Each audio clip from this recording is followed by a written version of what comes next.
Цената пък.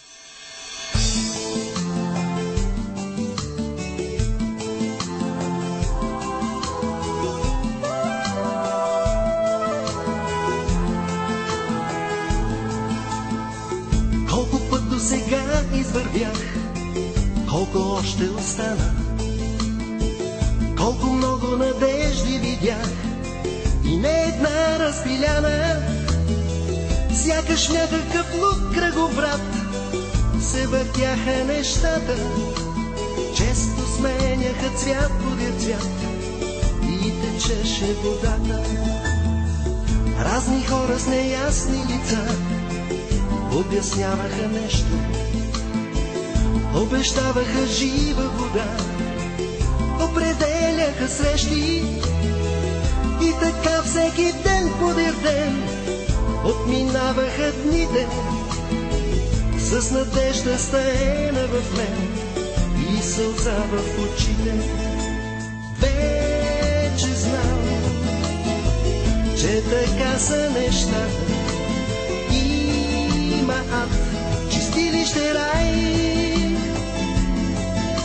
но аз съм тук да руша тишината сега и утре до край.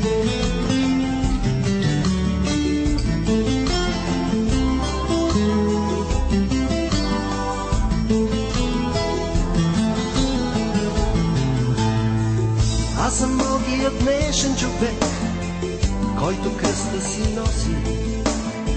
Ще се срещнем в новия век, ще задавам въпроси. А когато се спусне мъгла и пълзи към душата, с китрите на клечка една ще ви дам светлината. Вече знам, че така са неща. Има ад, чистилище, рай,